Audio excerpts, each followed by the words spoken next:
Ladies and gentlemen, there comes a time, quiet, subtle, often unnoticed, when something ancient within you begins to stir.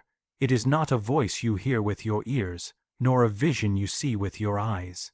It is the soul, long forgotten, beginning to wake, and when it does, your life is no longer your own in the old sense. A deeper journey begins. When your soul begins to wake, one of the first and most challenging experiences you will face is the return of the shadow. This shadow is not some distant darkness that belongs to others or the world outside you. It is the part of yourself you have hidden away, the parts you judged, rejected, or simply ignored. The shadow carries the weight of your fears, your anger, your shame, and the impulses that society taught you to suppress. It lives in the hidden chambers of your psyche, behind the carefully constructed masks you wear to fit in, to be accepted, to survive. For many, meeting the shadow is like meeting a stranger in a dark alley, a figure that frightens and unsettles the parts of ourselves we would rather deny. Yet, the shadow is not the enemy, it is a part of your wholeness. It is the wounded child, the rejected lover, the rage that boils beneath a calm surface. It is everything you pushed down because it was inconvenient, embarrassing, or painful. When your soul wakes up, it calls these parts back into the light, not to punish you, but to heal you. This is why the awakening often begins with discomfort.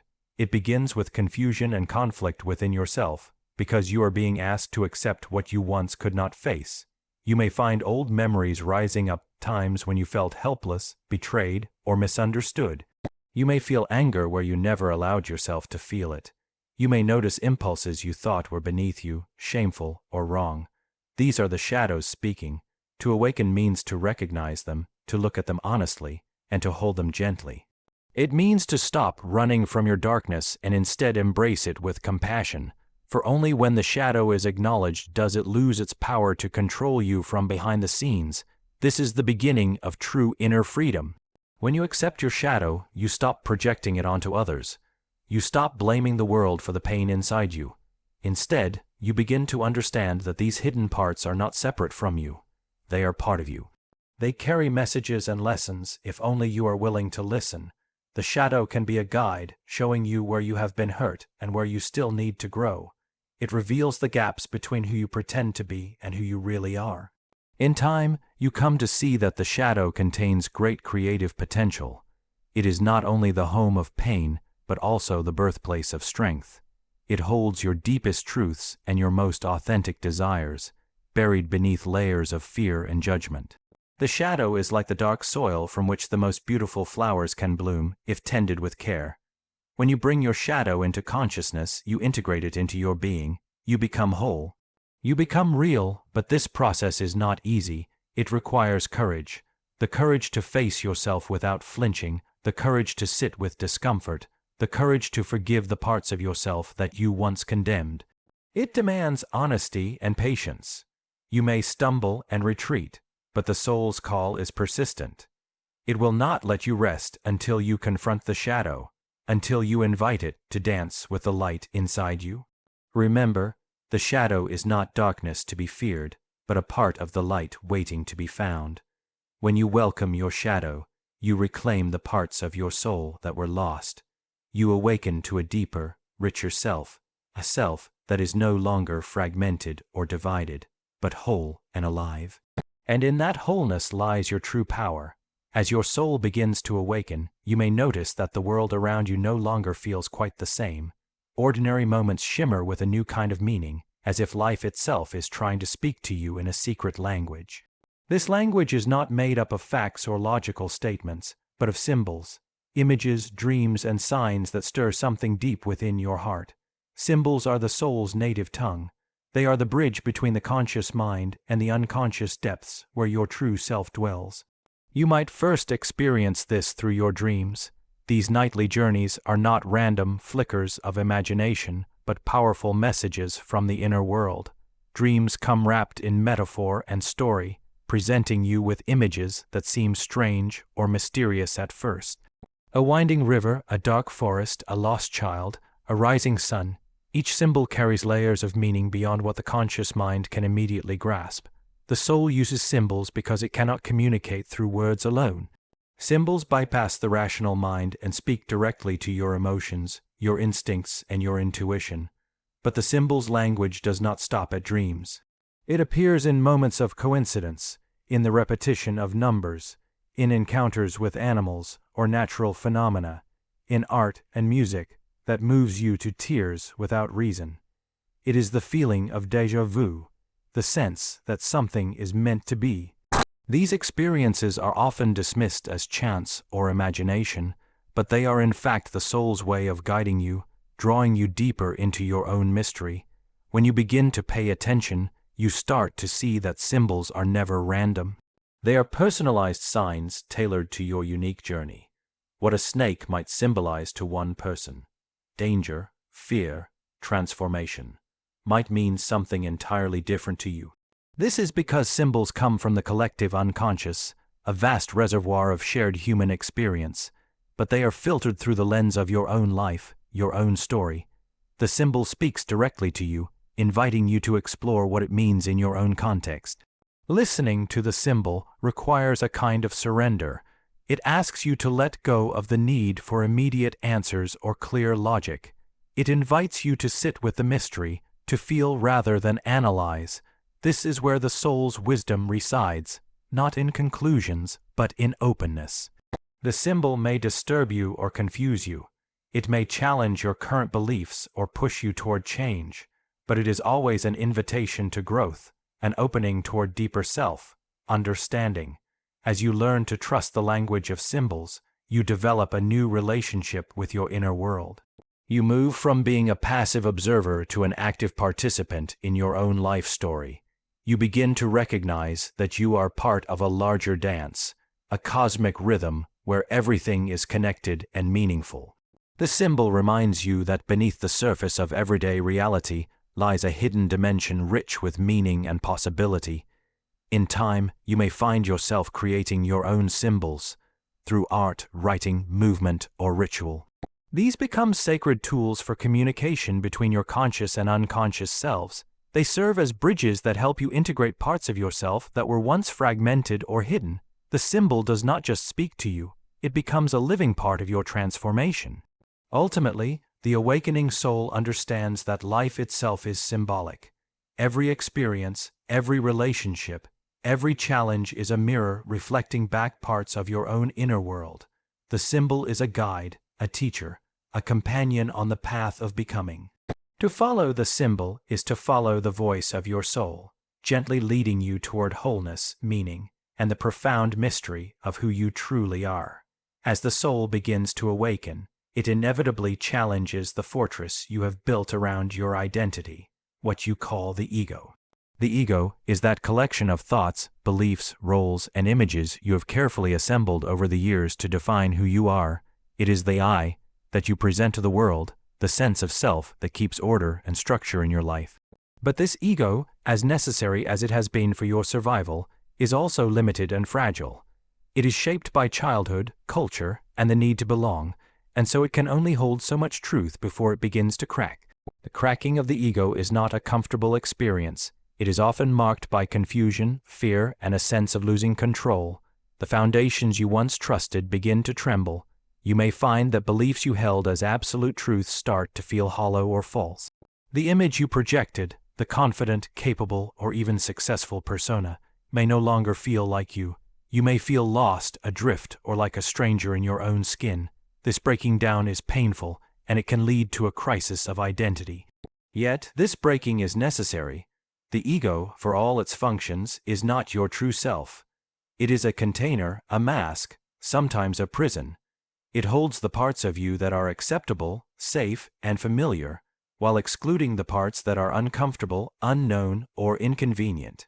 When the ego cracks, it is as if the walls of this container begin to fall away, making room for something much larger and deeper to emerge. The cracking is a sign that the soul is pushing through, demanding to be seen, heard, and lived. This process is often subtle at first. You might notice small moments when you feel off, or when the usual ways of coping no longer work. You might question your choices, your relationships, or your goals. You may experience mood swings, irritability, or a deep melancholy. These are not signs of weakness or failure, but of transformation. The ego is being invited to loosen its grip so that your authentic self can come forward. As the ego cracks, the boundaries between self and other begin to soften. The rigid I you once clung to starts to expand, opening up to connection, empathy, and understanding. You may find that you no longer identify solely with your roles, parent, worker, friend, but sense a deeper thread that links you to all living beings. This expansion can be both exhilarating and terrifying, because it means stepping beyond the familiar into the unknown. During this time, you may also become aware of the parts of yourself that the ego had suppressed, the creative impulses, the spiritual longings, the shadow emotions. These parts may surface in dreams, sudden insights, or moments of profound awe. The ego, which once resisted these deeper aspects, now has to make space for them. This can create inner conflict, but it is a necessary struggle for integration. The cracking ego calls for a new kind of courage, the courage to face uncertainty, to release control, and to embrace vulnerability. It asks you to surrender your attachments to certainty and perfection, to accept that you are a work in progress. This surrender is not defeat. It is a form of strength. It is the strength to be real, to be imperfect, and to be open to the unfolding mystery of life. As the ego cracks, you may also find a newfound humility. The need to prove yourself or to win approval begins to fade. Instead, you develop a quiet confidence rooted not in external validation, but in the deep knowing of your own worth. You learn that your true self is not defined by what you do or how others see you, but by the simple fact of your existence. In the end, the cracking of the ego is not destruction, but rebirth. It is the breaking of the chrysalis, so that the butterfly may fly. Through these cracks, the light of your soul shines in. The ego becomes a servant of your deeper self, no longer the master. This transformation opens the door to authentic living, where you act not from fear or conditioning, but from love, wisdom, and connection. So when you feel the ego cracking, do not resist. Do not fear the unraveling. Welcome it as the sacred invitation it is, the call to awaken fully to who you truly are, beyond all masks and roles. This is the path to wholeness, to freedom, and to a life lived with depth and meaning. As the soul stirs awake within you, and the old structures of the ego begin to crack, a new presence quietly makes itself known, a gentle, steady voice arising from the depths of your being. This is the inner guide, the subtle wisdom that has always been there, patiently waiting for you to listen. It is not the noisy chatter of the mind or the fleeting desires of the ego, but a calm and persistent presence that beckons you toward your deeper truth. The inner guide does not shout. It rarely demands or commands. Instead, it whispers in moments of stillness, appearing like a faint light in the dark corridors of your consciousness. Sometimes it emerges as a feeling, a sense of rightness, a sudden clarity, or an unexplainable peace that settles over your heart. At other times, it manifests as intuition, a knowing beyond reason that gently steers your decisions or opens a door when you thought all paths were closed. It may come in dreams, in symbols, or in quiet nudges that feel like soft taps on the shoulder. This guide is the voice of the soul speaking through the silence, inviting you to step off the worn path of conditioned thinking and to follow a more authentic journey. It is a companion on the inner voyage, a source of wisdom that transcends the ego's fears and desires. Yet, hearing it requires a kind of listening that we have often forgotten. Listening not just with the ears, but with the whole being. It requires stillness and presence, a willingness to quiet the mind's incessant noise and open to the subtle currents flowing within. The appearance of this inner guide marks a turning point. You realize that answers do not always come from external authorities, nor can they be found in the endless swirl of information and opinions around you. True guidance comes from within, from a place beyond thought where the deepest knowing resides. This realization can be both liberating and unsettling. Liberating because you no longer need to depend solely on outside validation. Unsettling because it calls you to trust yourself, often in the face of doubt or uncertainty. At times, following this inner voice requires courage. It may lead you away from familiar comforts, from the expectations of family, society, or even your own mind. It may challenge your beliefs and push you to confront uncomfortable truths. Yet, the inner guide does not mislead. It moves with compassion and wisdom, offering not a map of certainty, but a light to follow through the unknown. It respects your pace and your readiness, never forcing, only inviting. As you cultivate this relationship with your inner guide, you begin to notice a shift in how you navigate life. Decisions become less about fear or desire and more about alignment with your deepest self. You begin to trust the timing of events, the unfolding of circumstances, and the subtle signs along the way. This trust is not blind but born from experience, a lived knowing that even in darkness, there is a guiding presence within you that will never abandon you. This inner guide also fosters a profound sense of self-compassion. Where before you might have been harsh or critical toward yourself, you now learn to be gentle, understanding that growth is a process and that every step, even the painful ones, is part of the unfolding path. It teaches you patience, not just with the journey, but with the parts of yourself that are still waking, still healing, still learning to trust. The presence of this guide is also a reminder of your connection to something greater than the individual self. It is a bridge to the collective wisdom that flows through all beings, a thread linking you to the vast mystery of existence. When you listen to this voice, you are not alone. You are supported by a deeper intelligence, a cosmic intelligence that works through your soul's unfolding. In embracing this inner guidance, you begin to live more authentically. You act not from the ego's need for control or approval, but from a place of deep inner alignment. Your choices carry the weight of meaning, your actions resonate with purpose, and your life becomes a reflection of the soul's truth. You discover that the journey itself is sacred, and the guide within you is the truest companion you will ever know. So when the inner guide appears, and it will appear often when you least expect it, welcome it with open arms. Listen with patience, trust with humility, and follow with courage. For this guide is the voice of your awakening soul, leading you home to the fullness of who you are. As your soul awakens and your inner world begins to unfold, there arises within you a subtle yet profound impulse, a call to serve. This call is not born out of obligation or external expectation, nor is it a desire for recognition or reward. Rather, it is an invitation from the deepest part of your being to step beyond the confines of self-centered concerns and participate in the greater web of life. The call to serve emerges naturally as your consciousness expands, and you begin to see the interconnectedness of all things. At first, this call may be quiet, almost imperceptible, a gentle stirring in your heart, a restless yearning for meaning beyond personal gain. It may manifest as compassion that wells up unexpectedly when you witness another's pain, or as a growing dissatisfaction with the superficial pursuits that once occupied your attention. This call beckons you to move beyond isolation, beyond the ego's narrow focus on survival and success, toward a life that contributes to the healing and upliftment of others. To hear this call, you must be willing to listen deeply, not just to your own desires, but to the needs of the world around you. This listening requires an openness that is often difficult in a culture that prizes individual achievement and material accumulation. It asks you to cultivate empathy, to step into the shoes of another, and to recognize their suffering as your own. In doing so, you begin to dissolve the barriers between self and other, and the soul's awakening reveals itself as a shared journey.